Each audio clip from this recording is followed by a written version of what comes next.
What's going on, everybody? This is Catfish on Ice, episode 166 with Chad Minton and Rich Howe. Your host, Kyle Perkins, will be joining us later.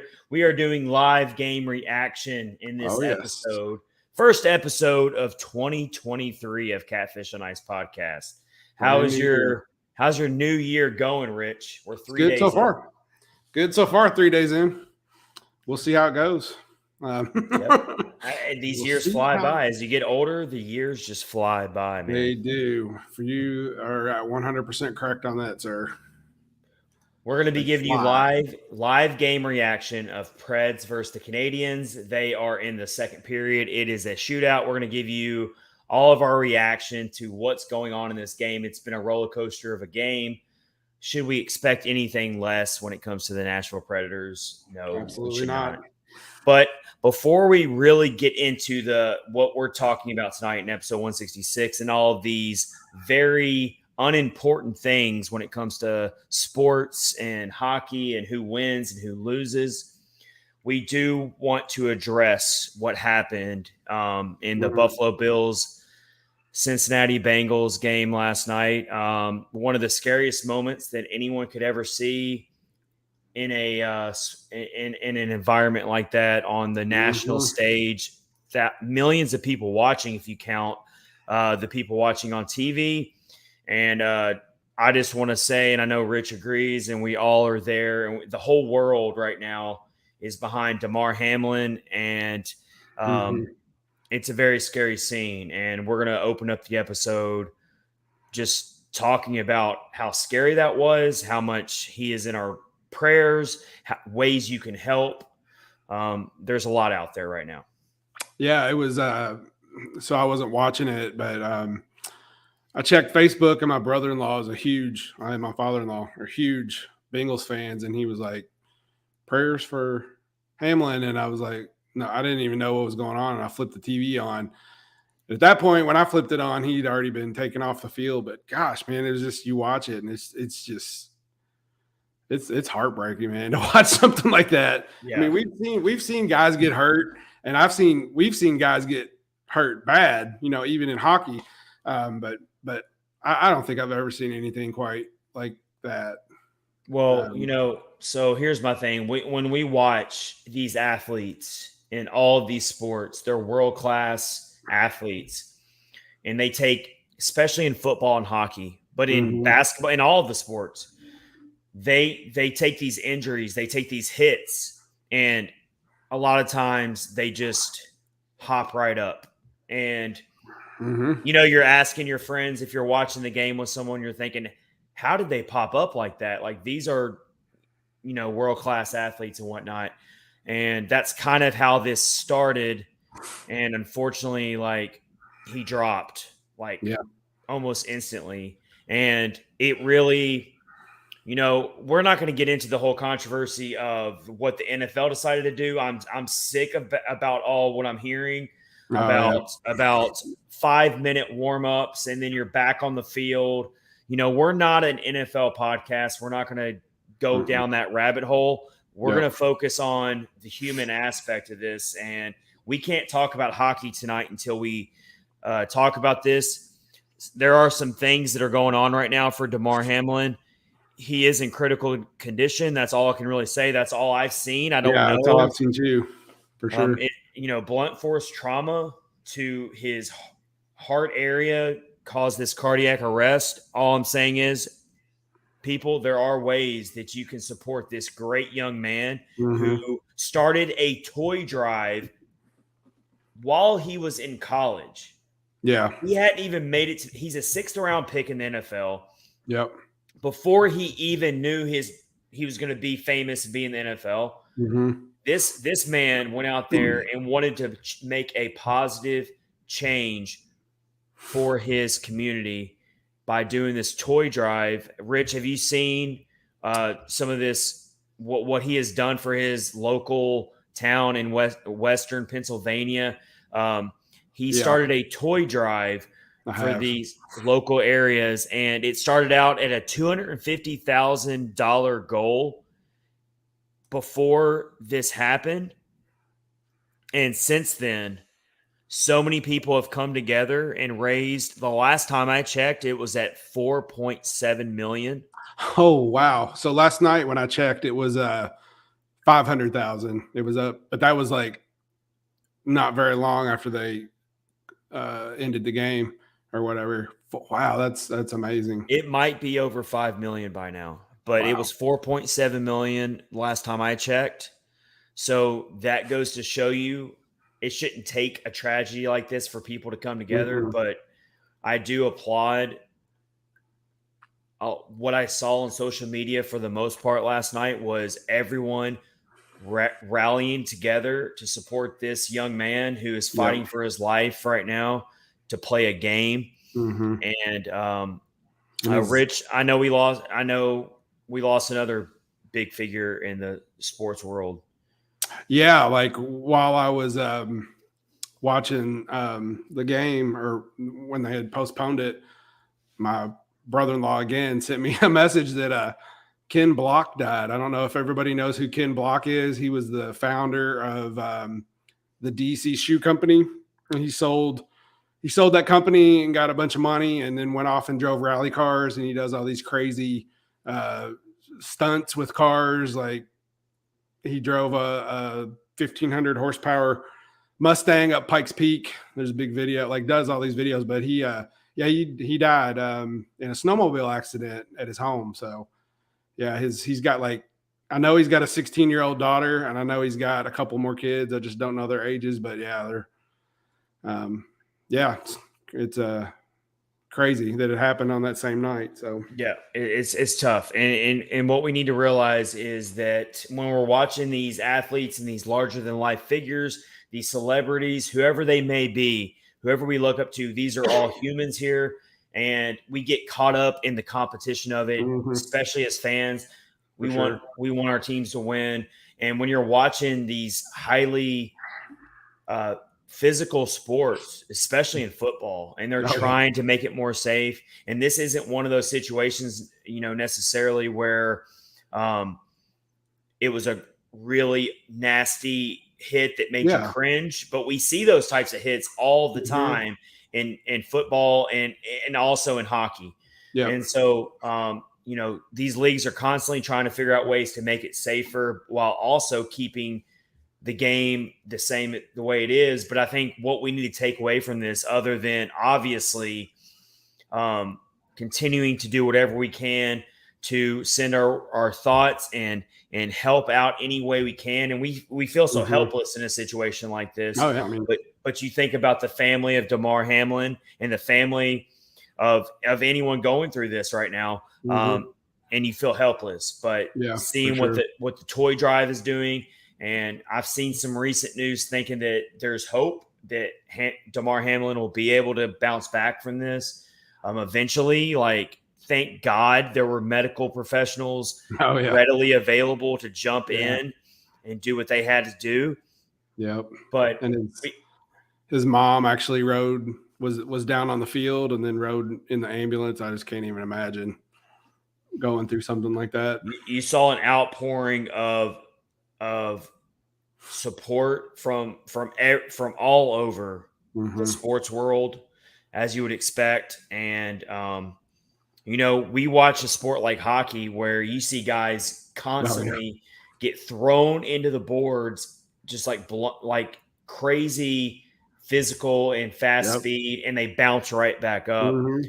But you just never know. And we've seen some scary Oh yeah, for times sure. in hockey as well. And so, like all we can do is send our best thoughts and prayers and for sure. best wishes to Damar Hamlin. And also, if you can, go to the GoFundMe to support his toy drive, because, I am a true believer that in the power of prayer and the power of all of that. And Absolutely. one thing I will say, that one of the best ways that you can honor Damar Hamlin right now, because you feel so helpless. I feel so helpless. Yeah. I don't know what I can do to help. If you can, and if you are financially able, go to his GoFundMe and support his toy drive that he started back in college. Look up DeMar Hamlin's history and what all of Mm-hmm. his coaches have said about him, what all of his teammates have said about him. And the best way you can help him is supporting a charity and foundation that he started back in college at the University of Pittsburgh. Yep, for sure. And we all feel helpless, but that is a really easy way that we can all show our support. And then, of course, keep the prayers coming, and hopefully that the medical professionals can work their magic to save this young man's life. And then for sure we can go from there. Yeah. Max Greenberg is in here tonight.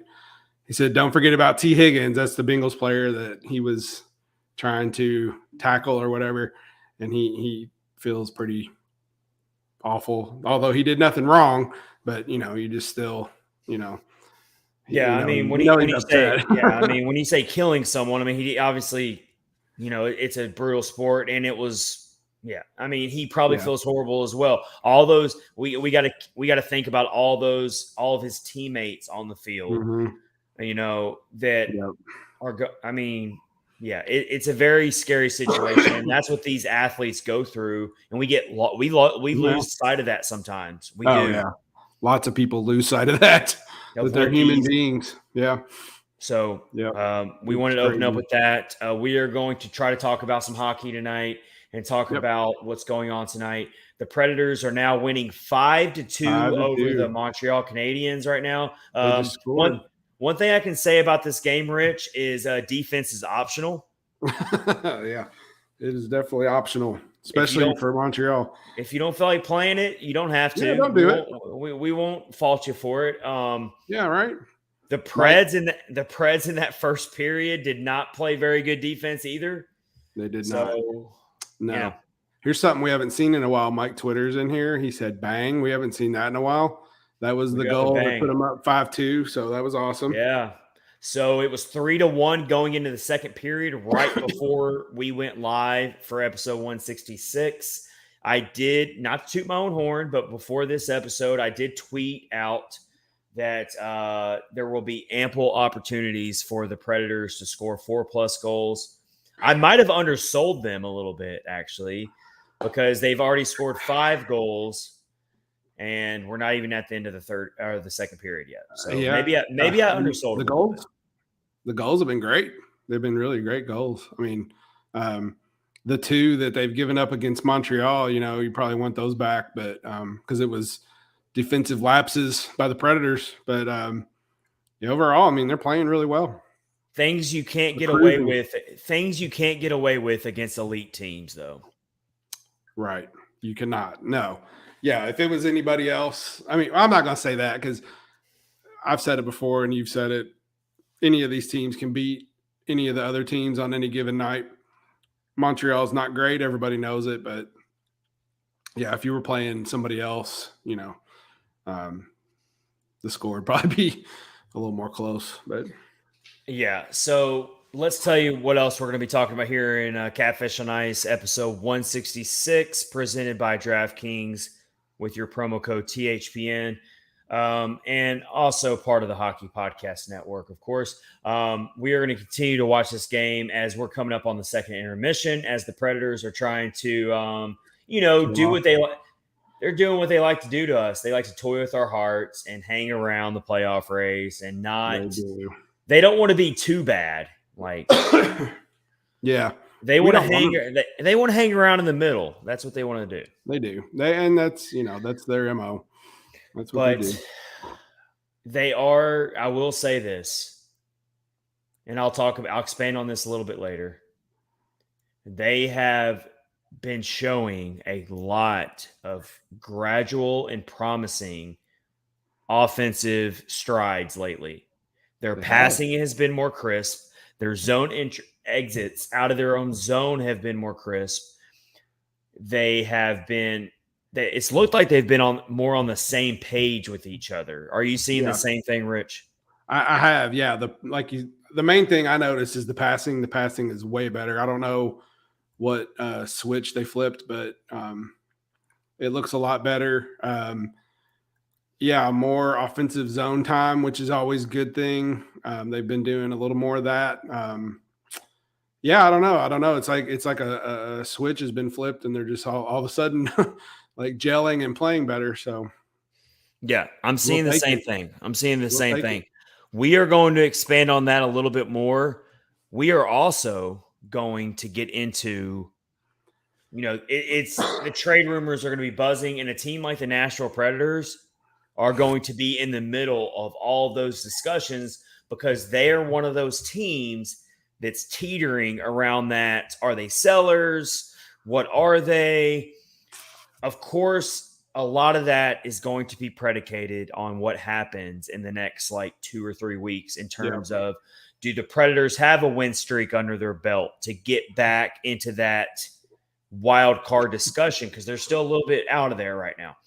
If they do that, I don't know what David Poyle is going to decide to do. and But go go ahead. ahead. I finish, and then I got something I funny was to going to say. say, judging by past experiences and past history, if the Predators are flirting with the wild card bubble and they're like 2 points out or 3 points out, David Poyle is going to probably buy and try to make a big time trade to add somebody. He's not going to rebuild. But if No. the Predators go through another 3 or 4 game losing streak and they fall even further back in the playoff picture as this season rolls on, he might not have a choice but to be a seller at the deadline. So that's why you're going to see the Absolutely. Nashville Predators pop up in all these trade buzz articles that you're going to see out there. There's one that we came across later this afternoon that we will bring up. It's Yep. involving Matthias Ekholm, of all people. Happened last year too, I believe. Yeah. So we will he has a goal tonight, by the way, Matthias Ekholm does. So we will expand on that later and talk about Dante Fabro and maybe even a couple other Preds players Mhm. who might be trade pieces potentially. When Kyle gets on board here in a few minutes, he'll be joining us. By that time, we will unleash our NHL tiers. We've done this in the past. We're going to do it again. I've got it broken down into 4 categories. And Sweet. Rich, here's my 4 categories. So you can start You thinking prepping. about it? Yep. Yeah. So here's my NHL tiers, and it's all surrounded by the playoff picture that's going to continue to unfold and get a little bit more clear as this season unfolds here.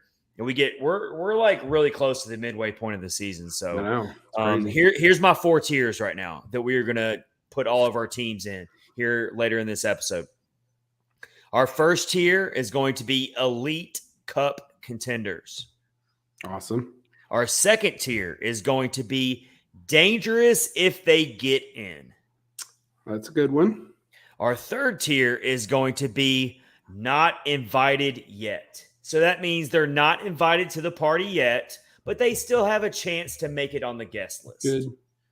And then that last tier is just going to be called the pit of misery, Rich. That's awesome. We don't know where the we'll figure out where the Preds are going to be in those 4 tiers. It's going to be hard. And we'll ask Kyle Perkins as well what tier he's going to put the Preds in. I'll let you know where I've put all the NHL teams in those tiers. So I'll unveil that. Awesome. And then we also are going to talk about our top 5 most important players to a Preds rebuild if that indeed happens. Who is going – because you got to have a team. If you're going to rebuild and rip the whole thing down, yeah, who's going to be left afterwards, Rich? When the dust settles, who's going to be sticking around? Like in Chicago, you got Patrick Kane. Don't tell me it's going to be that bad, man. Well, no, I'm just saying you got like 2 or 3 guys that and like I couldn't name past that. Arizona, same thing. We're going to list off some players who are going to be really important if a rebuild happens in the aftermath. And we'll also finish off with some NHL quick hitters, as we always do. So it's a full slate, as you just heard there on episode 166. So buckle in. We've still got a whole third period of hockey left between the Preds and the Canadiens. What I was going to say earlier, you said, I don't know what David Poyle's going to do. Every year since we've been doing this podcast, we have said we have no clue what he's going to do at the trade deadline, because they would either be good and then start being bad and you don't know what they're going to do, or they'd start off bad and start to pick up steam like what they're doing now. So that's because they're always in this middle area. Right, they're always in this gray area. They're never just way at the top of the standings. They're never like, it's amazing, just cruising, but they're also never like down at the bottom. They're just always hanging around in this middle gray area. And that's why we always find ourselves. And that's like franchise history going back to their early expansion days. This team has always hung around that playoff bubble, For sure. And that's what I know a lot of people weren't ready for David Poyle to move on. But that dude's got a hard job because of that. And some of it's on him. He's done that to himself, but like, what do you do if your team's like 3 points out of a wild card? Like, you know what I mean? Like, it's tough. It's hard. It's a tough job. Let's welcome in our friend Lindsay. She says, I am ready for this episode. We're ready too. I know. And we haven't seen Lindsay in a while. No, she went to a New Year's Eve game for Calgary, I believe. Calgary. That's how they say it up there, I think. All right. I think. I could be wrong. I've heard that before. I could be wrong though. Mike Twitter's in here. Yeah, we got a lot of good people in here. A lot of good people. We need more people. If you're watching on Twitter, hit retweet, comment. Don't be shy. If you've never jumped in on a Catfish on Ice episode and you're watching live right now, don't be shy. If you're watching on our YouTube channel, hit subscribe. Also join in on the conversation. We'll share comments. So it's 5-2. Here's my overall thoughts of the first two periods of this game for the Preds.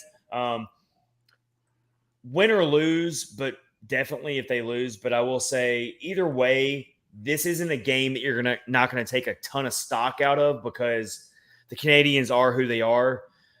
They've got a lot of good young talent. So it's definitely a team that you can't just gloss over. We've already seen some of that tonight. They have some really good elite young scoring talent.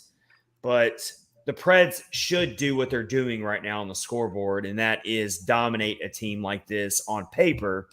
So it's 5-2. That first period was a little misleading. Yes, they were up 3-1, but still a lot of really bad giveaways. This defense can still be leaky at times. They can be very streaky at times, putting UC Saros in really precarious situations. And so against the really elite good teams, you got to clean that up, or it's just never going to work. It might work against the Canadiens. It might work against a team like the Blackhawks or some of these other teams that are near the bottom of the standings, but it's not going to work against the top half of the NHL. So you got to clean those things up. Absolutely. And I'm still seeing that tonight. I know that sounds weird that I'm being all negative here in a 5-2 game at the second intermission. Hey, but you're not though, because we've seen leads like this get blown before. So it's definitely not out of the realm of possibility. That could have went the other way if they start playing bad. Cole Caulfield and Nick Suzuki are very, very, very good players, and they made them pay for their lapses. So, and I mean, Saros did let a goal out by tonight. One of the rare times you will ever see Saros give up a goal that he should have. And he thought he had it. He went for the glove save. Yeah. It trickled over the fray of the top of his glove, and it went in. And that is, you look on it on a slow-mo replay, and you're thinking, yeah, Saros probably should have had that one. But that is one of the few instances where he gives up a soft goal compared to all the other mountainous amount of times that the team hangs him out to dry and he has to bail them out. And it actually happened in this first period, mind you. We can give Saros a pass every now and then for giving up a soft goal, but he did give up one tonight. So, yeah. The the first one by Cole Caulfield was definitely him getting hung out to dry. The second one, though, like you said, when they showed the replay of it, the way his glove was, it kind of like bent his glove in and then snapped the puck right back out, which was really weird. But Yeah. you know, He's been sharp. I mean, look, the Preds are really bad about their zone exits. That's one of their biggest problems. They get hemmed into their zone. They can't figure out a way to get it into the neutral zone. And then when they do get it to the neutral zone, they give the puck away. When you're playing the elite offensive teams, that's when you really suffer the consequences. And even against a team like the Canadiens, it can burn you. So that's what we're seeing tonight. They are up 5-2. I think the reason why the Preds got up to such a good lead early on was they're making net front presence in front of the goaltender for the Canadiens. Their Cody Glass was big time down there. Matthias Ekholm gets a goal. How about that? How about that setup from Philip Forsberg? This dude is in beast mode. He is. He is absolutely in beast mode. He has grabbed that lever that's on the wall that it says it above the lever. It says beast mode. Forsberg, for whatever reason, has not pulled that lever early on in the season, but he has pulled it and activated it now. He gets the hat trick, even though it came in a losing effort in overtime, mind you. That was so we didn't get the storybook ending like we wanted, but he scores the hat trick goal with 5 seconds left in regulation. I mean, the high degree of difficulty that shot was for him to make that goal. Absolutely. And he also had – that's one of the – that is one – I was going to say real quick, that is one of the best single points in the standings you can ever hope for. Absolutely. It was a great goal. And he was actually first star in the NHL for the week, which that's really awesome. Good accolade for him. Yeah, that Vegas game, man, that was a heartbreaker. That was they fought, came back, tied it up, and then committed a penalty and had to go 4-on-3 in overtime. And that was just a little too much for them to handle. But at least, I mean, they got a point, which is good. But after that comeback, you wanted them to get both points. But I think what we're starting to see from this Preds team is they're showing that they can definitely hang with some of these elite teams in the league. And we're going to talk about our NHL tiers here a little bit later in the episode, and we'll figure out some of these teams the Preds have gone toe-to-toe with recently.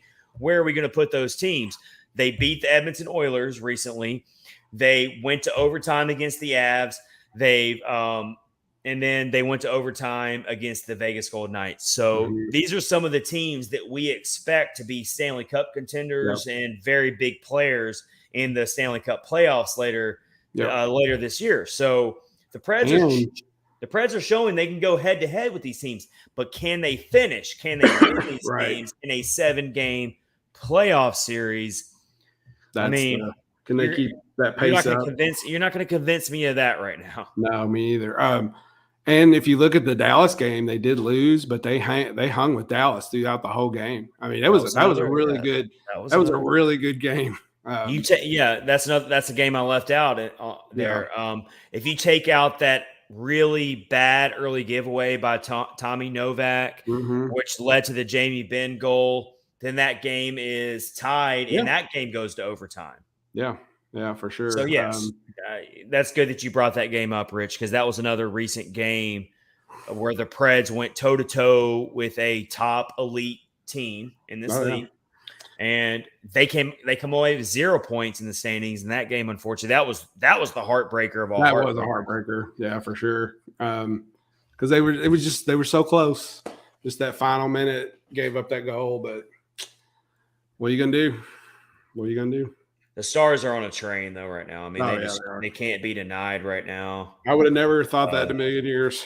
When we did the preseason, I would have never thought that they'd be playing as well as they are.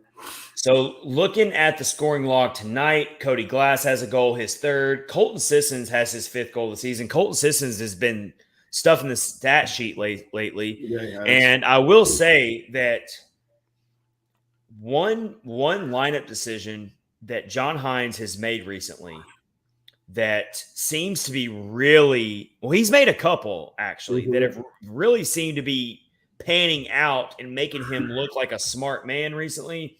One of them is Colton Sissons in the top 6. Hey man, maybe that's all he needed. He needed that shot. Colton Sissons is getting involved offensively. Everybody, I mean, he is. I mean, let's look at his game log recently. He's never been confused as an offensive player, right? But he's got a 3-game point streak now since moving into the top 6. So you might have something here. Yeah, hopefully. Nino Niederreiter, he's got 3 assists tonight. That's awesome. He almost had a goal, hit the post. And then we obviously cannot overlook Tommy Novak and what this guy is doing since he's been called back up. Everyone, he had 0 points against Vegas, but he was still very much a factor in that game, even though he didn't log a point. But he has got points in 5 of his first 7 games since being called back up. 5 of his first 7. Yeah, I mean I don't think he's going to be going anywhere anytime soon. So that's good. Like to see that.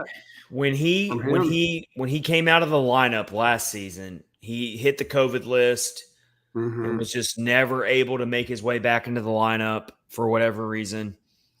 We can talk about that another day, why he never was able to come back into the lineup last season. A lot of it had to do with just there wasn't room for him. But he should be up here to stay now. Like, for real, like, he should be up here to stay. This is one of those really big positives that we're getting out of this season that's been pretty underwhelming so far is Tommy Novak and Cody Glass. Yeah. Cody Glass especially. They were talking about it on the game earlier, how, when he started the season, he was all hyped to be here and he had a few issues not playing up to what they thought he should have been playing at. But man, the last few games, or probably last more than a few, he's really turned it on. And that's glad to see him doing that. He's one of our favorites for sure. And also, Roman Yossi has 7 shots on goal tonight, so he is all over the net. Got a goal. And he scored the last goal. So you've got that as well. Kyle Perkins is joining the episode. Look who crashed the party tonight. How do, boys? We missed you last week, brother. I missed y'all. I think we missed you the last 2 weeks, right? Well, the week before it was everybody was gone, and then last week. Yeah. Last week I wasn't back from Christmas yet. The week before, no one showed up because it was Christmas. That's right. That's right. All right. So, Kyle, are you getting a chance to catch this Preds Canadiens game? We're giving live game reaction. Third period is about to start. Preds are up 5-2. I think the score is a little misleading because the defense has still had some issues. What are you seeing tonight? I think there's a few guys that are either playing to get traded or playing to stay on the team. All right. That's fair enough. Matthias Ekholm, for one, who is suddenly jumping. It's that time of year where Matthias Ekholm gets floated around. Yeah, I feel so bad for him, too. Because all he wants is to just stay in Nashville, and it's every year he's getting traded. Yep. And he's got a goal and an assist tonight. So let's actually get into that topic here for episode 166 now that Kyle Perkins has graced us with his presence. Let's talk about this recent trade buzz with the Nashville Predators that's heating up. I'm telling you, this is going to be a team that's going to jump in all of those trade articles that you see floating around on the internet. You're going to see the Nashville Predators and their players pop up in these little quick lists of when they list players who are trade targets. And let's start with the player that we have actually talked about on this podcast since going back to the offseason. We have brought up this player, and that's Dante Fabro. Kyle, you're jumping in, so we're going to give you the floor. What do you think is the best path forward for the Nashville Predators. Let's remind our listeners right now who might not know or might not have realized it. Dante Fabro is a healthy scratch for this game right now against the Montreal Canadiens, which is a very rare occurrence. You don't normally healthy scratch a player like Dante Fabro. So Kyle, what do you think's going on here? I think it's very suspicious.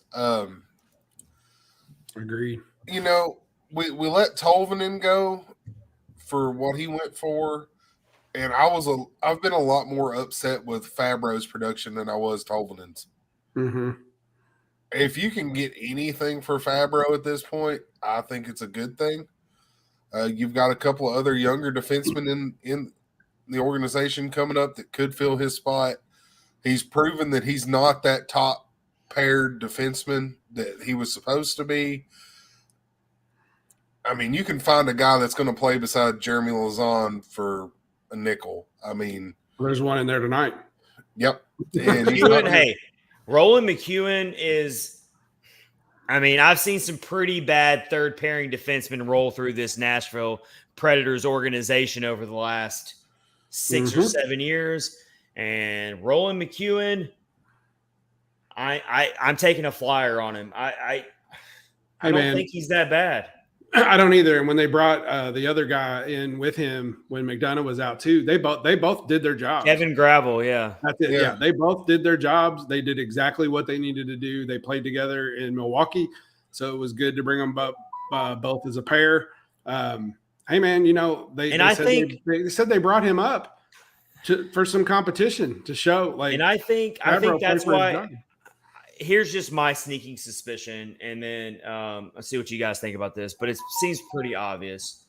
I think that most likely there is some behind-the-scenes phone calls being made by David Poile, and he's testing the market right now. He's seeing what's out there. Why? Here's what I'm thinking. He is healthy scratching Dante Fabro for two reasons. For one, you don't want him to go out there and take an injury. If you're trying to make him a trade, absolutely. If you're your trade value is going to tank if he takes a day-to-day injury or a God forbid a week-to-week injury or whatever it might be. Also, his trade value might tank if he goes out and has a couple bad games. But I'm also thinking that David Poile wants to test his defensive depth in this prospect pipeline, and so now you're seeing Roland McEwen out here tonight, who.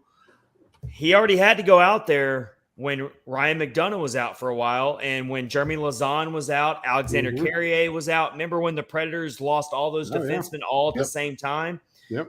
We saw McEwen in there. So he's testing the waters. It's pretty obvious that he is open to shopping Dante Fabro right now. Does that break your heart, Kyle? No, not at all. I didn't think it would. So I'm sorry, I have to bring this up. Just watching it, Forsberg and Parsonen play so well together. Yes, they do. It's fun to watch.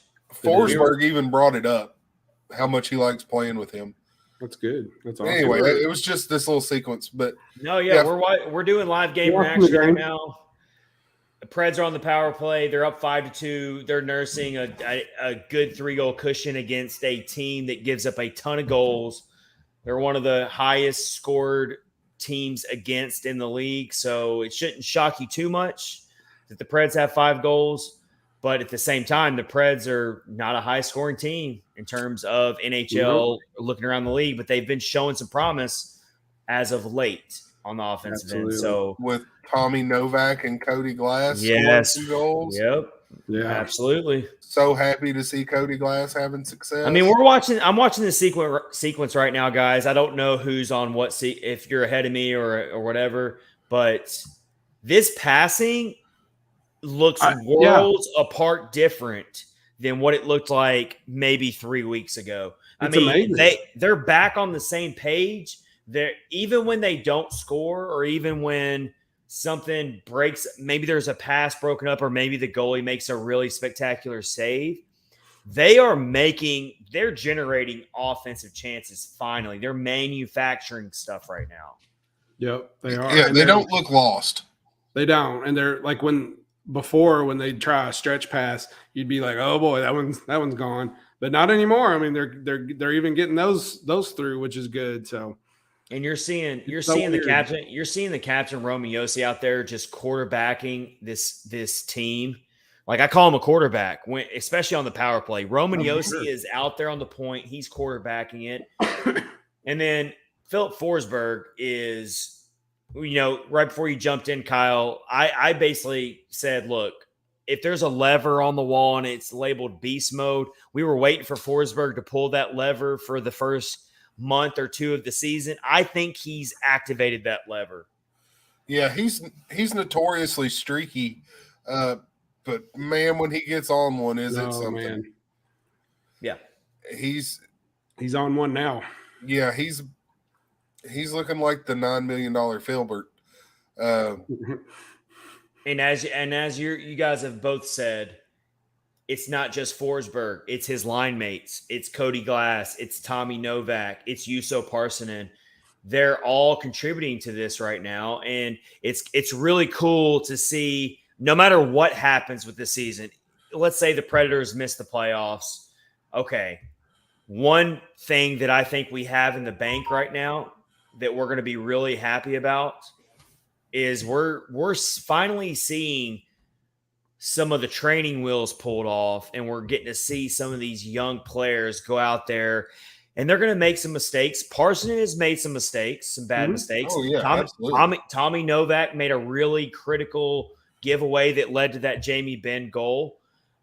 It's going to happen, but we're seeing far more good, positive over negative with these youngsters right now, and that's what gives me a lot of hope right now. Yep. Our friend Justin Gambino joined us, and he says, how did the Preds got 5 goals and Forsberg only has 3 fantasy points? Oh, we're talking fantasy. Wow. We're talking catfish on ice fantasy hockey league right now. Gambino's jumping in with that. Oh wow, the Preds are on a 5-on-3. And they just scored. Oh. That's goal number 6 for the Predators tonight on only 20 shots. I'm not there yet. I'm not either. It feels good to be ahead of you guys for a change on the stream. I feel like I'm always behind. Oh, wow. What a laser. Dude, this power play is clicking on all cylinders right now. Oh, I love seeing this again. We haven't had this in a while. The bang. So cool. That was quite the laser by. That is the equivalent of a slam dunk in hockey, though, because when you have elite passing structure on a power play like that, and you leave the defense just basically dead to arms, and you find Duchesne open on the outside like that, where all he has to do is pretty much just pick a spot on the goal, and all he has to do is hit that target. What's the goaltender supposed to do there? I will say, devil's advocate here, that the Canadiens have the worst penalty kill in the league. So take it for what it is. And it was a 5-on-3, but we'll take it. It's a 6-2. It's a 6-2 score right now. Preds are cruising. We don't get games like this very often, so we're gonna bask in the glory. We're gonna bask in the glory here. Yeah. Did you see the thing with Ovechkin and the Canadiens' moms the other day? I did see that. That was the greatest thing ever. He scored a hat trick against them. Yeah, and then he took a picture with their moms after the game. If I was their son, I'd be like, "What's up with that, mom? I know he's the great one and whatever, but." Let's continue with this conversation real quick about trade pieces, trade rumors. We got some things across the screen there. So we've already talked about Dante Fabro. Let me talk about Matthias Ekholm here. So it just came out today. Daily Faceoff, Frank Saravelli, who is the main NHL insider for that awesome website, one of my go-to websites. I love a lot of the stuff they put out. They released their first 2023 top trade targets board. They listed a bunch of players who are their top trade targets, players who are going to be out there on the market. And Matthias Ekholm popped up on the list. And as always, I will say their argument was that there's going to be a couple teams who will be willing to take on his term. And big fat salary. And I mean, he's got 3 years left right now on his current deal if a team took him on at $6.25 million. So, I mean, he's not like the most expensive player out there. If you're looking at it from a Preds perspective, if somehow that was pulled off, you want to talk about facilitating a rebuild. That's something you do right there. Unloading a Dante Fabro doesn't really signify that you're rebuilding that much. Like trading a Matthias Ekholm, that would make the message loud and clear that something's going on. Well, y'all know what I've said that will be the signal of the rebuild starting. Is that UC Saros? UC Saros. I don't even like to hear it. I don't think they'll. I don't know. That would. I mean, I'm not saying it couldn't happen, and I mean, it's on the bottom of the screen there as possible trade pieces. I'm not saying it's completely impossible for that to ever happen. I can't see David Poile doing it though. I couldn't see him relinquishing that, his Vezina goaltender like that. I could see him. I could see him trading Kevin Lankinen at the trade deadline because, especially if they're out of it, and there's a team out there who has an injured goaltender, or there's a team out there who needs a solid goaltender. I don't think enough people are talking about Kevin Lankinen as a trade piece right now. He would be an easy rental pickup for a lot of teams out there because he's a free agent. How many teams want a reliable goaltender going into the playoffs? Edmonton. Yeah, because God knows they can't buy one. And here's what I'm thinking. Why wouldn't the Preds explore shopping Lankinen if you don't see a long-term future with him anyway here? Because you've already got Yaroslav Askarov who's going to eventually jump into the mix. So I actually think that Kevin Lankinen, as much as I enjoy watching him play, and I think he's been a really good, solid offseason addition. Even though it didn't make sense to me at the time, I've drawn back and said I was wrong about that originally. I think he could become a trade piece for you right now, Kevin Lankinen. Yeah. I do. I think you could get something out of him and make that offseason pickup look even more brilliant. Yeah. If there was an avenue, if they don't rebuild and there was some kind of way to keep Lankinen with Saros for another year or two, I would be totally on board with that because I like him, and he turned out to be a really good pickup for them. At least until Askarov gets totally ready, which I don't watch the Admirals. Kyle could probably speak to it more, what that timeline is looking like. He's had a couple of shutouts here in the last week or so. So it's on the train's on the track. Yeah. The train is chugga-chugga-choo-chooing. Awesome. But I'm going to play a little bit of devil's advocate on this one. And I say, if you're really wanting to do a rebuild, you trade Saros and keep Lankinen because he's going to be cheaper of a contract than Saros. Smart move, actually. That's a good – you should be general manager. But here – well, awesome. I never said I liked it. Yeah, you don't like it. You're not going to like it. But here's my thing about keeping Lankinen. I don't think that's a bad thought either. But my thing is, it's all about what is David Poile looking for here, and what is Kevin Lankinen going to bring on the open market as well. If you trade UC Saros, you're going to get a massive return to facilitate a rebuild when it comes to draft picks, when it comes to some prospects. You probably are going to get a really quality, good starter that hopefully David Poile handpicks and says, I want that guy. Yeah.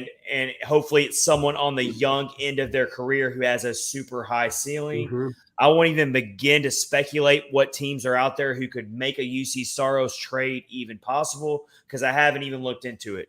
But I will say that if you move forward with Kevin Lankinen, he's not going to be cheap. Because I think that there's a lot of teams who are going to who have seen enough this year from him already to where, hey, I'll take him as my starter next year. And we screwed up by not signing him this past offseason. Yeah.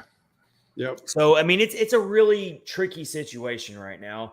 And of course, it's all hinges on what do the Predators do in these next couple of weeks in the standings. I'm telling you, I don't see David Poile surrendering and throwing the white flag and selling off if the team is hanging around. And he has done this in the past where we talked about it to open up the episode. Rich brought it up. We've seen this in the past where the Predators flirt with that playoff bubble and they toy with our hearts. And then guess what they do? They're definitely not going to sell at that point, and you can't expect a general manager to sell when they've got a chance. As much as frustrating as it is for the fans. The bad thing at this point, the Predators have to hop over like 3 or 4 teams to get even into the wild card. Yeah. Seattle's sitting in the number 1 spot with 42 points. The Predators have 36. They've got some games in hand actually against. You can make up that. I'm not even focused on the point differential right now because there's so many games left. I mean, you can easily chip that away. We've seen it before. I mean, I'm not really worried about that. My whole focus is on, can this be a viable team in the postseason? And more than likely not. More than likely not. So, and I don't see them having any cap space right now to do anything at the trade deadline to change that. The only way this team is going to do anything special in the postseason is if UC Saros puts on a performance for the ages, which is possible. I mean, he's an elite goaltender. He's a world-class goaltender. And I think David Poile hangs his hat on that. Mm-hmm. I think he absolutely does. Yeah. Yeah, I agree. It's like you said earlier, Chad, like they played well against Vegas. They wound up getting at least a point. They played well against Dallas, lost in that final minute. But can they hang with those guys for a 7-game series? And it just, at this point, I just don't think it's possible. I mean, look at this. All right, so Saros, to speak on the possibility of Saros ever being traded by the Predators, let's say even this season. Let's say the Predators decide to rip it all apart like a lot of fans want. He's a $5 million goaltender AAV. That is insanely underpriced for what he does for this team. It is mind-boggling how much of a bargain he is this year. He will jump. I mean, it's he really wanted to stay in Nashville. He's got 2 more years left after this. 2 more years. So he's not even a long-term gamble for someone who might want him. So to Kyle's point, you would get a king's ransom on UC Saros if you traded him. I mean, you look at how much Sergei Bobrovsky makes. Yeah, and he's okay at best. Yeah. Look at how much Jack Campbell makes, and he's not okay at best. Yeah, the soup is not good. Soup is not good. The soup is went bad. For you. No soup for you, for sure. I mean, it's weird to think that this team could move forward without UC Saros, but like things are gonna. I think at the trade deadline, things would have to be very, very bad at this point for them to do something like that. I mean, it would have to be bad, like really bad. Yeah. I think what David Poile is doing right now is he's doing his due diligence as a very seasoned general manager. He's been doing this for decades upon decades. He knows what he's doing, and he's definitely taking phone calls, and he is watching this closely to see what the team he assembled does in the standings. And I mean, there might be some Preds fans out there who hope the Predators lose so that they can do what they have to do. I mean, I'm not in that camp. I always want to see the Predators win. Never. But it's something that's at the back of your mind right now if the Predators do continue to lose, because Connor Bedard, if you haven't been focusing on the World Juniors, this guy is one of the most elite prospects we've seen since Connor McDavid. Kid's pretty insane. And the last time I checked, according to Money Puck, the Predators have take it for a grain of salt, for whatever you will, on these odds that they come up with, but I can't get enough of it. The Predators have a 3.4% chance of landing the top overall pick, which would undoubtedly be Connor Bedard. So take that for what it is. The Predators haven't picked top 10 in the draft since Seth Jones in 2013, I believe. So, you're talking about a franchise that very rarely even comes into the NHL lottery picture. Yep. And a lot of fans would love to see the Predators get in that territory. They're done with it. They're sick of this same old tired product, and they want to see David Poile rip it apart. Trading away UC Saros, trading away Matthias Ekholm. That would certainly get the engines revving when it comes to a rebuild. I know a lot of people want to see that happen, but I just cannot get on board with with that. I don't know. It's tough. It's tough. So it's such of a weird in-between spot that it's hard to say just blow it up. If it was completely older team that was underperforming and there's like no hope for the future, sort of like what the Penguins are going to have here in the next couple of years after Sidney and Malkin and that group retire. They're going to have to do a full rebuild because they don't have anything in the pipeline. There's not that hope for the future. But you see these guys coming up from Milwaukee now and are playing well at the NHL level. It's hard to say just blow it up when you've still got potential with these younger guys. Potential with the guy like Forsberg, like still. You know what I mean? Yeah, like it's not like Forsberg's a slouch. Yeah, exactly. So here's something I want to ask you guys. So if we don't do well here, instead of doing a rebuild, going to that route, would you think people would be satisfied if we tried to get a new coach first? And then David Poile rides off into the sunset and we try that route before that we blow this whole thing up? I think it would do a lot for like fan morale.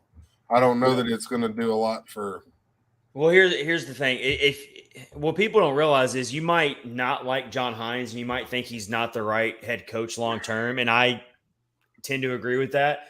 But what people don't realize is when you change head coaches like that, especially with a team that's starting to gel, a young team, has anyone gone to these players and asked them how they feel about a head coaching change? Because if you make a head coaching change like that, it's going to definitely send ripple effects into the locker room and the core of that locker room that has been good enough to at least qualify for the playoffs under John Hines.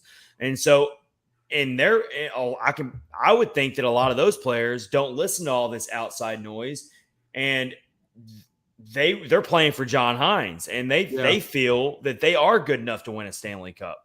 So I think that is not as simple to just let him go this season, because I think it all goes in a package deal. If you're going to rebuild, then yes, of course you let go of John Hines and you move into a rebuild with a new head coach. But as long as you're keeping Saros around, as long as you're keeping Ekholm around, as long as you're keeping all these core anchors around, you can't. It's going to be hard to change head coaches when the team is still battling for playoff appearances. Yeah, that's true. It would take a really bold decision by David Poile that historically he doesn't do. We're talking about a franchise that has had 3 head coaches in its history since 1998. 3 head coaches. He held on to Barry Trotz until the bitter end, and it was more of a mutual thing when they parted ways. It was not like a brutal, nasty firing, and it was hard on the fan base. And then they brought Peter Laviolette in, and that was a little bit of a shocking firing midseason. But that locker room was a mess at the time. And he was ruining players. That's your 2 head coaching changes in the entire franchise's history. Yeah. That's your 2 head coaching. David Poile is not a shoot at the hip type of guy that's going to go fire somebody. No. Not when they're in the middle, like we said. I got this. Speaking of this whole trend, I went back to 2018 and looked back at all the first selections in each draft that the Predators made. I didn't want to go after 2018 because it's way too soon to make a sweeping conclusion about those draft picks. Although the ones after 2018 look really, really good early on when it comes to Philip Tomasino, Yaroslav Askarov, Joakim Kimmel. They all look really good. But I don't want to make any big conclusions on them this early because they haven't even – Tomasino's obviously gotten some NHL playing time, but for the most part, we can't really make a big, solid conclusion on those. So I started at 2018. Here's the list of what they did for this Preds organization. 2018, Joakim Kondelik. First, he's playing his first full season with the Admirals. We'll see how that looks. Before I go down the list, what do you know about Kondelik, Kyle? How's he looking? I mean, he's a solid kid. I don't know that he's ever going to make a huge impact in the NHL, but I could see him as a solid fourth line guy. Number one, he's absolutely massive. He is a humongous human being. We know the Preds like those. Yep. And he has surprisingly good hands for somebody his size. Okay. So, as a fourth line center, I could see him making his way to the NHL on that role. Okay. So that one is up in the air. We won't make anything. Let's go to 2017. Eeli Tolvanen was their first selection in that draft. We all know what's happened there. Lost on waivers. Dante Fabro, we've already talked about him. He is likely a trade piece. He was the first selection in the 2016 draft. It's trending in a very negative direction when it comes to his long-term future with the Predators. 2015 was Yakov Trenin. I think he's a solid bottom six role player. Do I think he's ever going to be an everyday top six elite goal scorer or probably not. That's no knock on Yakov Trenin. I think he serves his role well. And every player in this league has a role. I think his ceiling is a bottom six goal scoring role player. Maybe one day he might be able to come into something more.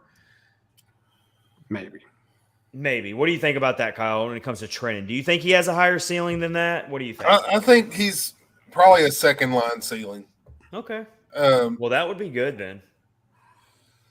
I think it's just the opportunities that he's being afforded. If you look back at his time in Milwaukee, he was a goal scorer. That was his MO. So. Okay. There's still hope there. There's no grace in that game. It's all bulldozer. He is a blunt force object. Absolutely. That's a great way to put it. But, we're talking about a draft pick. We're talking about a draft pick of now 7 years ago, coming up on 8 years ago. As of right now, his ceiling, he's reached a bottom six regular role player status. It gets a little ugly after this. 2014, they took Kevin Fiala at the 11th pick overall, and he was eventually traded for Mikael Granlund. We can argue all day and night on whether hindsight 2020, if that was a great trade or not. I think that it's impossible to say one way or the other. You can make arguments for both sides of it. Yep. Because Granlund's done some really good things for this organization. Kevin Fiala is obviously a way more elite, high-ceiling goal scorer than Granlund is. So take it for what it is. But it's still tough to see Fiala traded like that. Go back to 2013. Seth Jones was the first selection in their draft, and he was eventually traded for Ryan Johansson. 2012 was Pontus Aberg. He was like he was almost like a Yakov Trenin. He would show up in random moments and score some really clutch goals. But in his Preds career, he ends up only playing 52 games and only puts up 10 points. So that's not a good return for your first selection in a draft. Yeah. 2011 was a goaltender, Magnus Hellberg. I just put I got nothing. I didn't even know what to say about that one. He played in one game for the organization. Wow. One game. That's crazy. So let's go ahead and throw the 2011 pick in the garbage there. 2010 was Austin Watson. He played his role. He was a fan favorite. Still But plays. he's still never really panned out when it comes to making your first selection in a draft. I'm sorry. No. You have to go back to 2009 for me to really pick a player that really panned out long term for your organization when it comes to your first selection in a draft, and that's Ryan Ellis. Yeah. Yeah. I mean, you got to start hitting on these first selections you make in these drafts, no matter where you're picking. I don't care if it's late in the first round. I don't care if it's – so I guess devil's advocate here. We're all playing devil's advocate. My devil's advocate position here is just because David Poile, let's say the team – I'm not saying they're going to tank on purpose, but let's say they do fall apart and they get a top 10 lottery pick. How do we know that David Poile is not going to botch another first selection in a draft? You know, it's hard to say he botches them though, because it's like you never know if they're going to work out to begin with. But yeah, I don't know. It's a weird. It's player thing. development. It comes down to coaches as well. It does. The coaches have to develop these players. It's not all on David Poile. But as you've just shown. It's not a good track record. Ryan Ellis. It's not a good track. And and some of the good picks they did make, like I think Kevin Fiala was a good pick, but he didn't end up being an anchor for your franchise. You ended up trading him away. So I mean, and it took a while for who you traded him for to come into his game. That's why a lot of people, including myself, were so really upset to see how it ended with Eeli Tolvanen. Yeah. Because he was in 2017, that was a pick that all the NHL analysts were saying, this is a steal. This is the steal of the draft to get him so late in the first round after the team just went to the Stanley Cup final. Times were good then. The buzz was around the Preds was swirling. They went to the Presidents. They got the President's Trophy the next year. It's sad to see how that ended with Eeli Tolvanen. Yeah, that's for sure. But that 2017 Stanley Cup final buzz was a house of cards. They were building everything on a house of cards. Yeah. They captured magic in a bottle and then thought that was going to be in the can every time. Absolutely, for sure. By the way, I got to throw this out there. Hashtag Sissons did score. He did. Still makes me sick to this day. And also, if the Ottawa Senators would have just figured out a way to knock out the Penguins in the Eastern Conference Finals in overtime of Game 7, the Predators would have a Stanley Cup under their resume because the Predators would have absolutely beaten the Senators in the Cup final. All right, I'm done. I'm off my high horse there. There you go. So your third star was Nino Niederreiter. Second was Matthias Ekholm, and I'm guessing the first one's going to be Tommy Novak. Tommy Novak getting the love on the Preds post-game interview. He has a goal and an assist. Good for him. He deserves to be on the main roster. I think he will be. I think he's given the coaches no other choice but to. Yeah. I mean, this guy is a stat sheet stuffer. Sorry, that's a tongue twister there. That was good. Try to say that 5 times. Kudos to you, sir. I botched it the first time. Stat sheet stuffer. Stat sheet. God, it's hard. Look at it sounded good in my head. It sounded good in my head before I said it. You got it. You look at Johansson and everybody's like, he's too nonchalant and whatever. I don't think I've ever seen Tommy Novak show emotion. It's like, I don't think he smiles. He's just kind of like, hey, good to be here. He's like, I like hockey. He's just calm, cool, and collected, man. He looks like he's been playing for like 6 or 7 years. But that's what I love about this young nucleus of players we got coming in right now. I feel the same way about Yusel Parson, and I feel the same way about Cody Glass. I mean, these guys are in there, and in a lot of occasions, I feel the same way about Alex Carrier. I mean, we forget about Carrier a lot of times because he's so easy to overlook because he's a defenseman. He doesn't make a lot of highlight reels, but I mean, he's another young guy in this nucleus that's new to. I mean, he really burst onto the scene last year. So, and he played a lot of minutes for Milwaukee before he Oh, yeah. finally got his chance. Mhm. So he also should be thrown into that whole conversation of these young guys who look very, very comfortable right now and are making the future look bright regardless of what happens this year. I do got to throw in this whole trade buzz thing. Don't leave out Alex Carrier as a trade piece, though. Ooh. I wouldn't be happy about it, but it's very possible.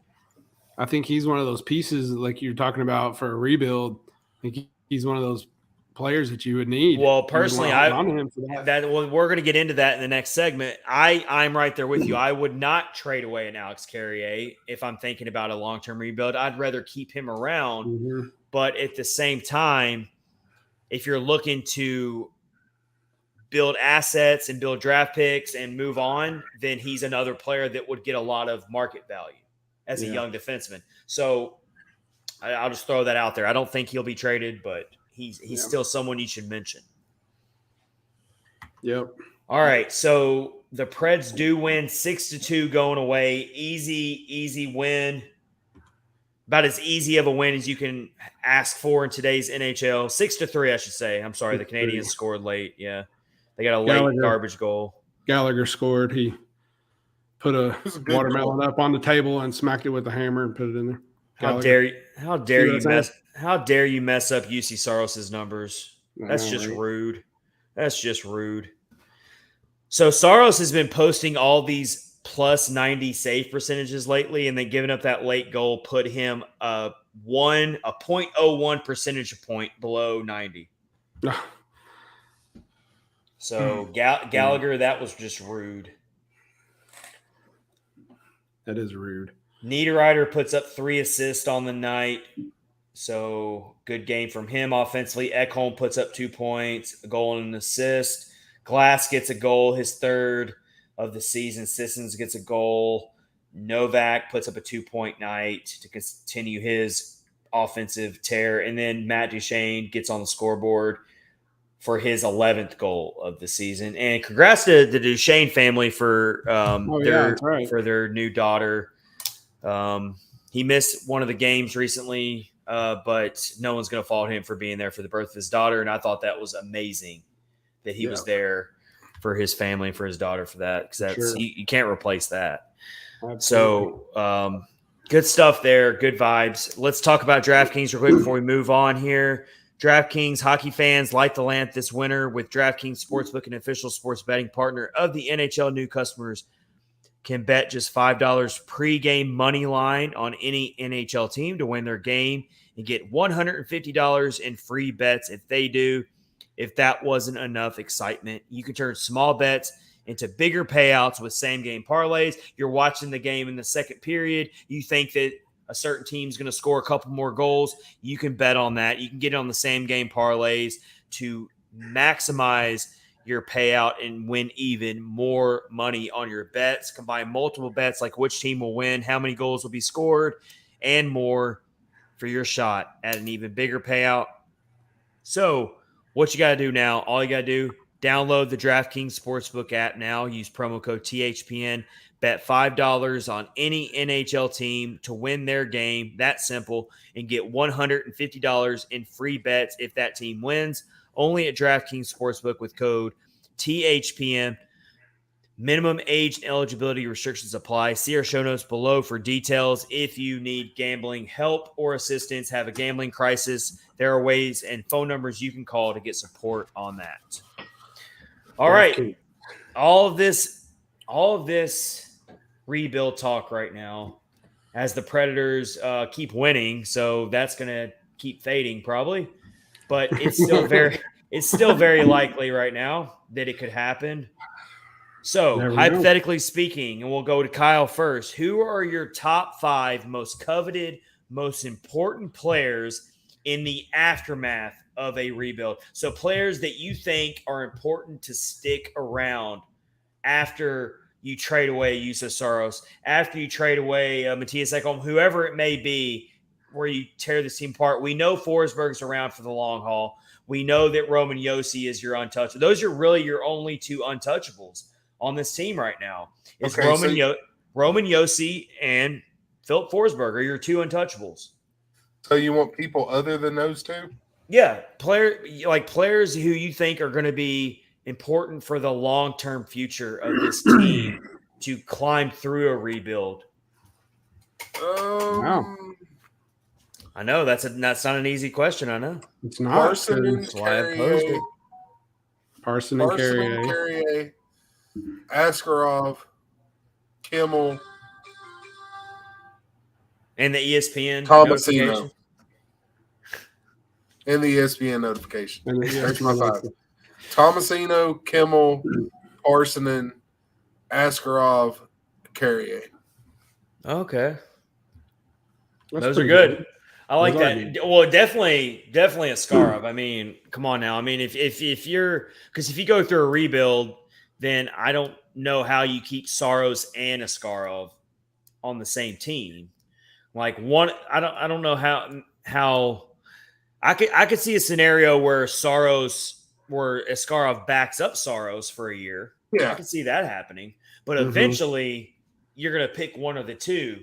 And if you go through a rebuild, you're probably not going to keep Saros. You're going to move forward with Askarov, and you're going to trade away Saros for, like we've been saying, a huge trade return. And so Askarov definitely has to be on there, and he's on my list as well. Alex Carrier, I mean, he's definitely important. He's proven he can be a top-line defenseman. I just don't know if he makes it through a rebuild. I could see him getting traded away eventually if that's what the team ends up going through. Philip Tomasino has to be in your long-term future. I think that's why they sent him down to Milwaukee to begin with, is because they're thinking about the long game here. Yeah. So that's an easy one. Philip Tomasino, you're hoping that he ends up being your next Philip Forsberg or your next white whale that you've never been able to find, which is an elite top 6 center that is homegrown. Yep. This team has never been able to develop a top 6 center, develop one homegrown. So you're hoping that. I think they protected him by sending him to Milwaukee. Like, hey, kid, you're just not ready. You know, we can be armchair quarterbacks here and say we don't get that, but we're not behind the scenes. We're not scouts. We're not coaches. So I'll leave that to the professionals on why they sent him down there. But he seems to be doing pretty good down there, and hopefully he will be ready to go as soon as this season. It's very possible he gets called up eventually. If something bad, if everything goes south, they might as well bring him up for sure. I also have Cody Glass in there and Juuso Parssinen. And then, I mean, it comes down to either take your pick. Glass. My God. I was going to say. I only gave you 5 choices, so I kind of had him in my, he's a given thing. So. I think the key question here, and then we'll hear from Rich, I think it comes down to you're going to have to pick between Saros and Askarov. Which one do you want more? Do you have all the faith in the world that Askarov is good to go, and then you let Saros go and get that huge trade return? Or do you re-sign Saros and keep him as the next Pekka Rinne of the Nashville Predators organization? You keep him around as the long-term, we're going to make sure Saros retires as a Nashville Predator, and then you trade away Askarov for a smaller trade return, most likely, because he's never played an NHL game or probably played very few NHL games at that point. But you would still get a good return out of him as a high-end goalie prospect. I think eventually they're going to have to choose between the two.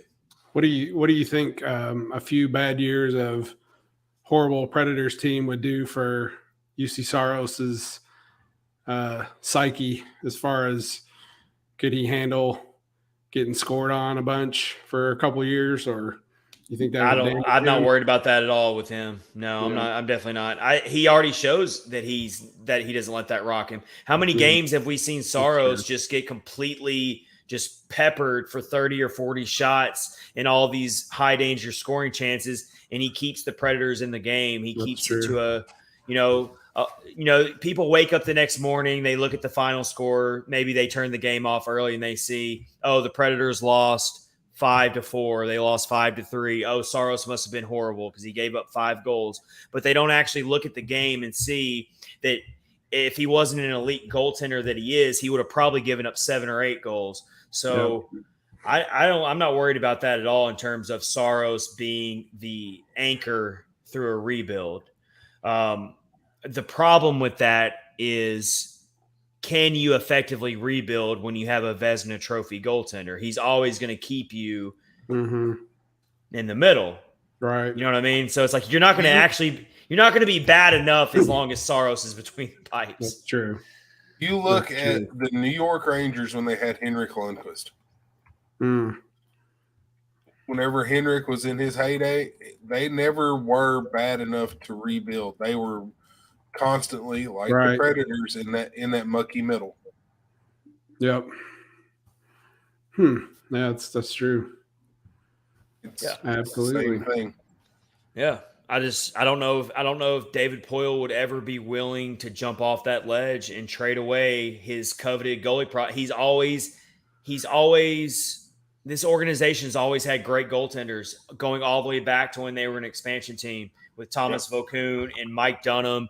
And they had some other good guys that kind of held. Chris Mason was good in his own right. And then you eventually got to Pecorine, and he was the franchise, one of the all-time greats, and you're lucky to have that. So the Preds have never had to go through bad goaltending ever.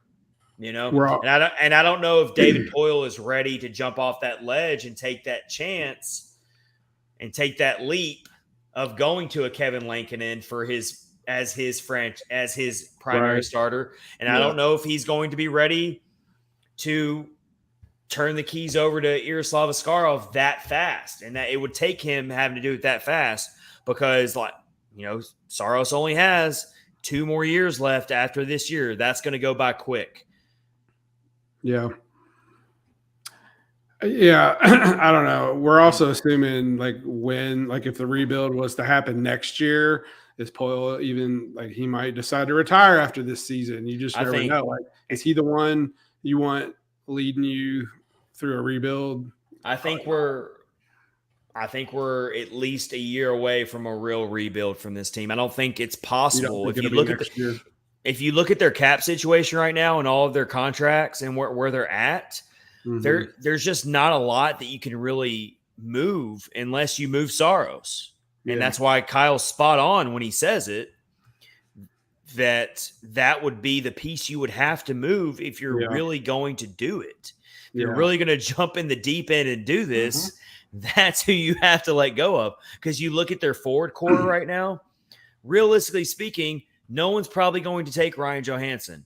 No one's not for what you want out of him. No one's going, and you're not going to trade away Matt Duchene. It's just not. It's not going to happen. No. Mikael Granlund, I don't think his trade value is high enough right now. I mean, he's putting assists out there, but he's for a lot of the really good elite teams. I don't think Granlund's a top 6 guy for a lot of the really good teams. Yeah, he would be a filler. He would be a filler.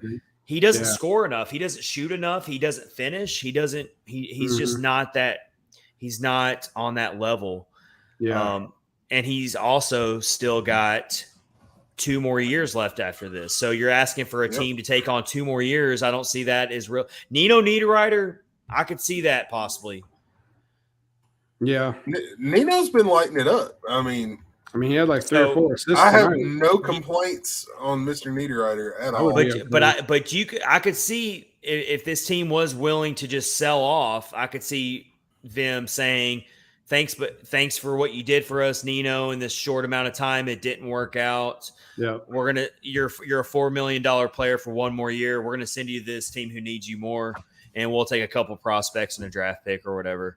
So I could see that happening. I could see that happening. But that doesn't really facilitate a rebuild. So I just think this team is kind of stuck where they're at right now for at least 1 more year. For at least 1 more year. I think they are too, and maybe for possibly more, because if you do a rebuild but you're not going to lose Forsberg, obviously you're not going to want to get, you're not going to lose Yossi. You're going to lose out on 2 or 3 prime years for those dudes during a rebuld. and that sucks. Like that's not cool. So if anything, if Poyle is still at the helm for 2 years, you're going to get another one of those competitive rebuilds that he coined that term. And I bet that's what's going to happen, because they are not going to be willing to have a bad team, with Yossi and Forsberg, because they're too good. I just don't see it happening. But I don't know. We'll have to keep an eye on it. They're very much in a very gray area right now. Again. Yeah, they're just in that cloudy, situation. All right, we got a couple things to get to wrap up episode 166 of Catfish on Ice with Chad Minton, Rich Howe, and Kyle Perkins. We got the crew together tonight. We got a lot of good comments. So if you missed any good comments here, let's see. Max Greenberg says, if you fire Hines, you have to do it now because you need time to instill a new system for the playoff push. Yeah, that's not going to happen. I don't think it's if going to happen. If they were going to fire him, that makes sense. That makes sense. But they're not going to fire him at this stage of the season when they're still kind of winning and they're still kind of hanging around. You're not even at the halfway point of the season yet. It's just not going to happen. I think we talked about it before Christmas, that if they went through a little bad spell around Christmas, then it might happen. But they started playing good. So I think he held on to his job for at least the rest of this season for sure. Yeah. Most likely. Just because of that. So. And as I said earlier, David Poyle is not the type to just pull the trigger like that very quickly. He's shown that in the past. No. The dude's only hired 3 head coaches in his entire 25-year history now, 24-year history of being the GM of the Nashville Predators. So I think they have a really good relationship. Poyle and Hines do. So it's going to have to get really bad. And I don't think it's nearly bad enough right now for him to just fire John Hines right now, as much as the fans want it. All right, we gotta get into a couple quick things here. NHL tiers. I told Rich about this earlier. Kyle, I got to tell you about it. We've got 4 new tiers here. We did this earlier. We're going to do it again. You're being put right up against the wall here, and you got to answer quick. You don't got to answer every team, Kyle. I'm not going to put you up against the pressure that much. But here's your 4 categories, Kyle. Okay. And this is shaped around the current playoff picture that is starting to form right now. Here's your 4 categories. We've got our elite cup contenders. We got our dangerous if they get in category. We've got our not invited to the party yet. So they're good, but they're not invited yet. We'll see what happens. And then we've got the pit of misery category. So love it. Rich, how about you tell us? We'll give Kyle some time to think about his teams. Just kind of run through a couple of your categories. You don't have to name every team, but some of your biggest teams in each category. All right, so I'm going to do the first one, or let's do the last one. So it's pit of misery, right? Who's going to be in this one? I can't even imagine. Well, Columbus is in the pit of misery. Poor Columbus. They should have been so much better this year. They should have. I mean, this is just bad. They're horrible. Chicago, they're still in the pit of misery as well. They're deep. They can't even see the sunlight at this point. They are very deep. They've only won 8 games. I mean, that is just crazy. And then Anaheim, obviously, those guys. Anaheim should have been better this year too. They should have. I'm not saying. Like, why not leave Dallas? I'm not saying that they were going to be like a great postseason deep playoff push type of team, but they've got better players to be this bad. And with John Gibson in net, poor John Gibson has been completely lit up. I mean, that guy is having to make like 40 or 45 saves a game just to not give up 4 goals. Yep. I mean, I bet there's going to be lots of movement at the trade deadline. The Ducks will be definitely the Ducks. Chicago, I guarantee you, Patrick Kane's going to be gone somewhere. Eric Carlson from San Jose, he's probably going to be going somewhere. Yeah. Arizona's still trying to shop Chikrin around. Chikrin, one of my favorite last names in the league is Chikrin. All right, so what's the next one? The dangerous if they get in. No, the not invited yet is the next one. Not invited so yet.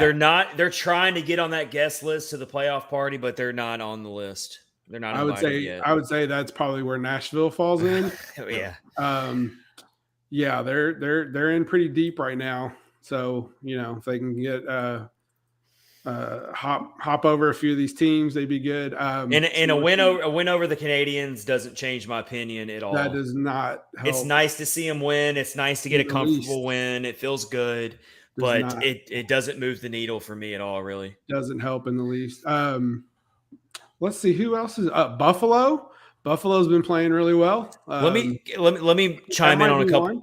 Let me chime in on a couple teams I have in my not invited yet list. Okay, let's do that. Let's do not invited, and then do the misery. You guys do your misery one. Well, I agree with you on the pit of misery. I was going to say real quick. I have the Canadiens in the pit of misery. I've got the Flyers in there. I really wanted to put the Coyotes in the not invited yet because they're scratching and clawing, and for how little of talent they have on that roster, that team doesn't lie down. That team doesn't lie down. They're not an easy out. You have to take them seriously when you play them. But I still put them in the pit of misery. But they're not as deep in there as I once thought they were. Yeah. So I got them in there. My not invited yet list, I put the Preds in there. Yeah, that's given. I put the Flames in there, which is didn't see that coming going into the season. I got the Panthers in there. Guys, the Panthers are a huge disappointment in the league this year. Oh, especially yeah, after last year. Last year, mm-hmm. I mean, you get it makes them firing their coach after he got them to the playoffs and all that last year sound really freaking smart. Yeah, you go out and get Matthew Tkachuk, and I mean, he's putting up the numbers. He was my preseason. We're going to do next week's episode. We're going to revisit our preseason predictions. One of my preseason predictions, it was a bold one, was that Matthew Tkachuk would be the league MVP, and he's putting up the numbers, but he ain't going to win league MVP playing for a Panthers team that probably not going to even make the playoffs. But I've got the Panthers in the not invited yet because I still think they could. They're the type of team that could string off 7 or 8 wins in a row and get back into it. So I still got them in the not invited yet. I got the Blues in there. I never bury the Blues until they're just dead and gone. So I still got them in there. I got the Islanders in my not invited yet, and then I got the Kings and the Penguins also in that category. Kyle, fill in some teams there. Who's your not invited and your pit of misery? In the not invited, Minnesota probably. Oh, okay. Oh, that's good. Well, because they've been okay, but they haven't been great. Pit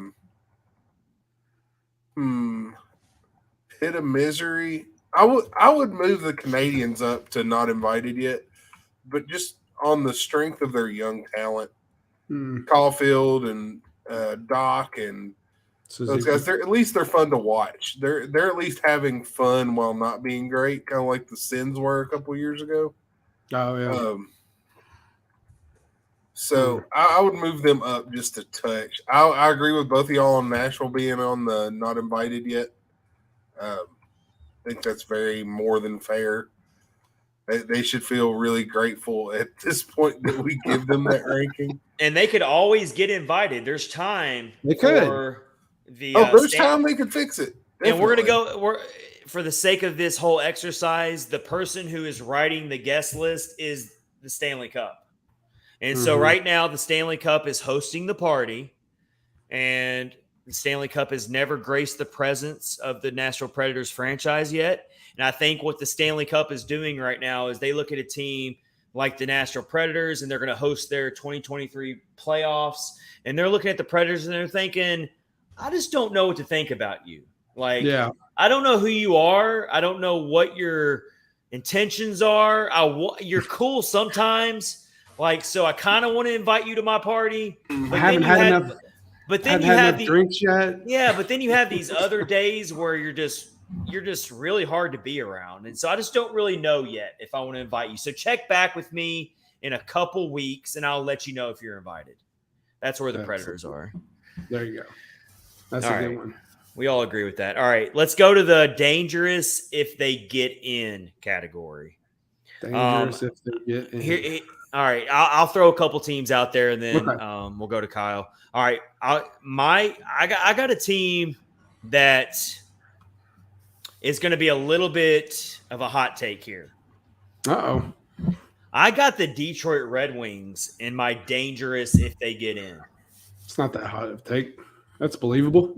Very believable. That was my pick right there. How did you all right, I thought I was getting a hot take. No, Either way, I think Red it's Wings are in believable. my dangerous if they get in. I feel like they are the team where the Eastern Conference is so stacked, by the way. Like, it's ridiculous compared to the Western Conference, which I feel like is a lot more watered down.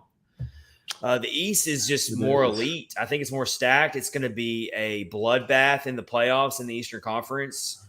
And I think the Red Wings are the type of team that could string together a couple playoff series wins and be one of those surprise teams that happens a lot in the Stanley Cup playoffs. Mm-hmm. Yeah. I would put the Islanders maybe in that position as well. They're right. one spot out of the wild card, but I mean, they seem to They're be a well-coached team. They're playing pretty very good. they play They have strong, the best general manager in hockey. and they're very defensively sound. They've got a good goaltender. They've got a lot of veteran presence as well. So yeah, the Islanders are another team that I got the Islanders in my not invited yet list, but I could see the argument of putting them in there. I've got the Capitals in my dangerous if they get in. Yeah, They're not the same elite cup contender team that they once were, but they're not. They've gone through a lot of changes recently, and some of their veterans have gotten older. But newsflash: Alex Ovechkin is still one of the most elite players in the world, even at his age. And they've still got plenty of good veterans who aren't slowing down right now. So Capitals are in there. Ovi at his age is better than 90% of the league in their 20s. So it's just not a fair argument. Yeah, he's the Tom Brady of the NHL right now for sure. Yeah, he's working on that goal number right now. He's like, I'm going to get all of them, the rest of them this year. He just keeps scoring every night. Yeah, he just keeps scoring all the time. That's all he does is score. All right, Kyle, give me another dangerous if they get in team. Where's Carolina at in the standings? Carolina's they've won a lot of games. They started off really slow. They looked rough for a while. That's what I thought. That they started off bad. They lost to the Rangers tonight 5-3, but before that, their last 10, they're 9-1-0. Yeah, they had won 9 in a row before. And they lost last night or tonight. Yeah. No, 10 in a row. 11 in a row. They won 11 in a row. Oh, wow. I think the Rangers are another team that could be dangerous if they get in. So look at this. Let me bring something up real quick. The Hurricanes. I almost said the Hurricanes. The Hurricanes. The Hurricanes. No, okay. Florida's coming out in you, Chad. The Hurricanes. No, my Southern Tennessee accent's coming out in me, actually.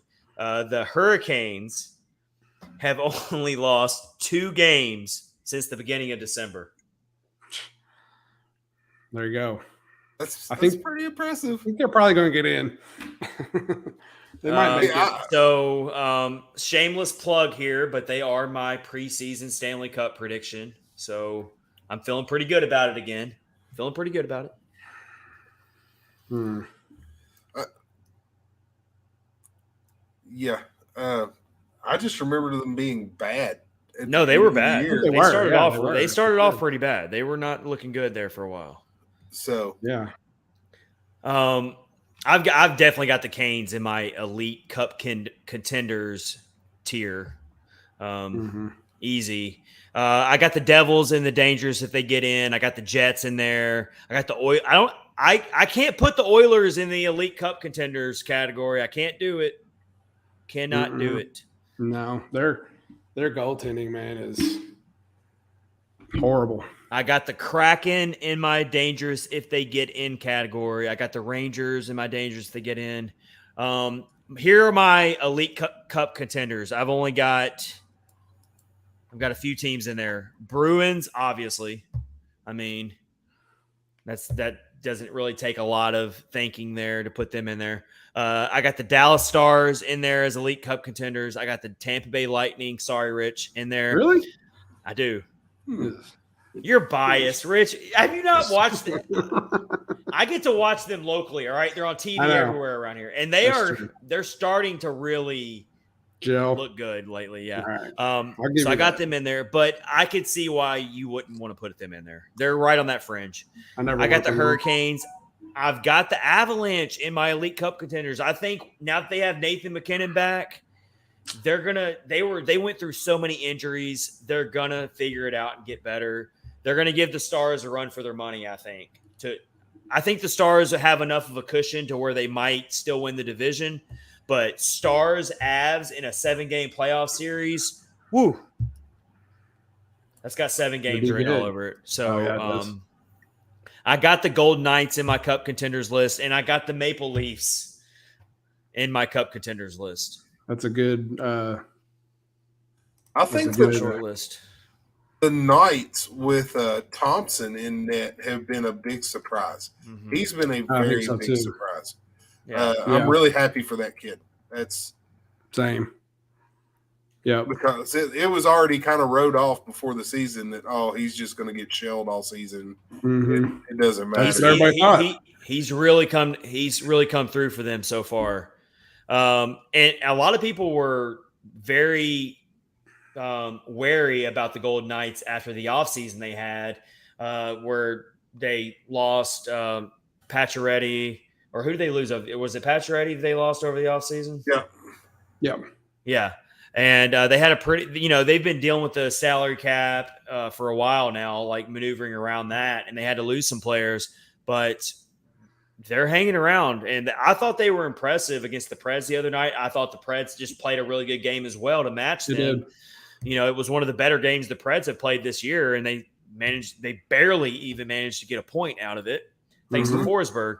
But is there anybody in my Cup contenders, guys, that you disagree with, that you would take out? Is there someone I left out that you would put in to your Cup contenders? I would take out Tampa Bay. No, of course. Shocker. I'm not. Yeah. Who would you replace them with? Or would you? There's no one else. I don't know. The top 4 you said: Boston, Carolina, Vegas, and Toronto. So you've only got 4. You've only got 4 teams. Okay. Dallas. Okay. Yeah, I mean that's. You wouldn't move the Oilers or the Rangers into your Cup contenders? I don't know. If you're talking like Stanley Cup, yeah, I don't know. I just don't. So you've got a short list. You've got a really short list. All right. Yeah, and it gets even shorter because I think if Boston doesn't win the Stanley Cup, something's wrong because those dudes. Hey guys, and I'm not being biased. Those dudes are just spanking. They're just spanking people. We've seen plenty. We all know about the President's Trophy curse. All right, everybody. That's true too. And we've seen so many teams have great regular seasons. The Preds did it. The Preds actually did that in 2017-18. That's a good point. So that's kind of. We're going to get to our final segment here of episode 166, coming up on 2 hours of this episode. Right? And it's been an awesome episode. We've had a great time. Yep. Appreciate all these awesome comments that have come in through YouTube and live on Twitter. Follow us at Catfish Ice, and also subscribe to our YouTube channel if you're watching on YouTube. And please, we love it when you comment on the show. Let's catch up on some comments real quick before we do our NHL quick hitters to close out the episode. Predemption is back. Johnny. We love Johnny. He says, evening, guys. Thought I'd pop in before I shoot the Preds fan reaction video. Wasn't watching the game at home, so I couldn't chat live. So Johnny does his live Preds fan reaction videos on his YouTube channel. We need y'all to go subscribe to his channel. Absolutely. He does some good stuff. And he also shares, you stop McDavid and Draisaitl in a 7-game series, the Oilers are totally beatable. So you just got to stop those two guys. That's easier said than done, though, Johnny. I'm just going to say that. But the Preds did finally figure out a way to shut down Draisaitl in their last meeting. So that was something to build on. Yeah. And then if you hold Draisaitl under a hat trick, if you're they held got a good shot. In the last meeting, the Preds held him to 0 points, and he was. I was at that game. And he was visibly frustrated. There was one point where Draisaitl tried to do his patented little backhanded pass into the slot to find a streaking line mate, and he is so good at making like a pinpoint backhand pass off the boards. And I can't remember if it was Carrier or Fabro. It might have been Fabro. Tipped the passing lane, tipped the puck, and it broke open the whole play. And I think it went into the meshing or something. It completely stopped play.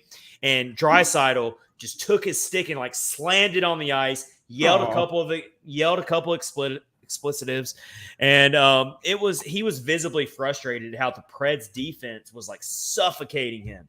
So I feel bad for him. To Johnny's point, he is right.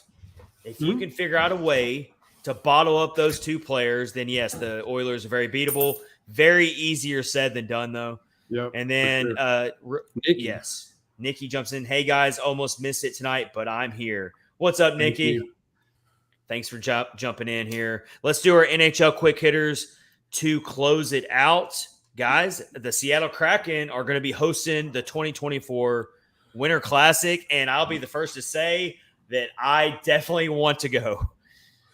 Oh, it'll be awesome. I can't wait to see their jerseys. Where are they gonna where they're gonna have it? Like, where do you think it'll be? I would think they'd have it at the baseball stadium. They have a baseball park. The Seattle Mariners. It rains a lot in Seattle. And so I will say that that's a little bit of a myth, like how much it rains in that. You think it is? Okay. It's not that it doesn't rain a lot there. It does, but it's like a very misty, like overcast. It doesn't just like downpour constantly. So it's like more in January, it might be okay.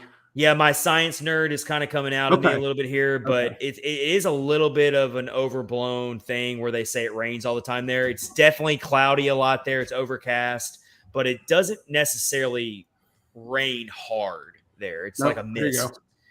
Johnny said they announced it would be in the Mariner Stadium and they can put the roof on. They absolutely have to. Well, there you go. That'll keep the rain out. So Johnny coming in on the spot there. Johnny on the spot. I watched the Winter Classic the other day. It was so good. I love it. But I think that's fun to watch. Yes, and that was really cool seeing it at Fenway Park. And did you see the Boston Bruins walked out in old school Boston Red Sox? That was pretty cool. And then the Penguins wore Pirates baseball. Yeah, that was pretty cool. And I think the NHL needs to start doing more of that kind of thing. If they want to grow the game, if they want to get more fans in, and they want to be a more global popular sport. One thing I will say is the NHL is really starting to grow in the younger demographic. Like if you take that demographic, like 16 to 30 age demographic, doing stuff like that is what's going to grow that in the age of social media, in the age of Instagram, all that stuff, doing cool things like that is going to grow your audience. So I thought it was a really cool thing. I was all about it. Yeah. It was good. I liked it. They're gonna play the Golden Knights, so I think that'll be cool to see. I'll be definitely going for the Kraken in that game. Vegas needs to go with like a 70s Vegas looking jersey with a bunch of glitter, like a flamingo. Just as garish. Yeah, or gangster or something. Maybe they'll do that. Come out looking like Hunter S. Thompson and there you go. That's even better. I'd be down. That would be great. If they did that, it would be amazing. Yeah. I always like to watch the Winter Classic. They're always fun. It's always a good sometimes not a good game, but always fun to see all the extra stuff. I'm seriously going to start exploring if I can rally enough money together to go to that game. I think that'd be just I've never been to that part of the country. That's like kind of my last bucket list part of the United States that I haven't been to yet. So I've always wanted to go to Seattle. I've always wanted to go to the Pacific Northwest. There you go. So that would be a good opportunity. So I'm going to look into that. I think that's a really cool spot for the NHL to pick their next Winter Classic. No arguments from me on that next site there. All right, next quick hitter here. Are the Bruins the best regular season team we've seen in a while? I mean, absolutely. They're just trucking. They're just trucking through the regular season right now, guys. They have literally missed out on 11 points. 11. Yeah. That's all the points they've missed out on. Yep. And they haven't lost a game at home in regulation. a point percentage of Oh, a point percentage of .838. How about this stat? They lead the league in goal differential at plus 57. Do you want to know the next closest team? I'm going to say in the 30s. It may be. You're spot Right. on. The next closest team is Dallas at plus 33. Yep. So they've outscored the next closest team in scoring margin by 24 goals. That's just like unreal. That's like video game type of stuff.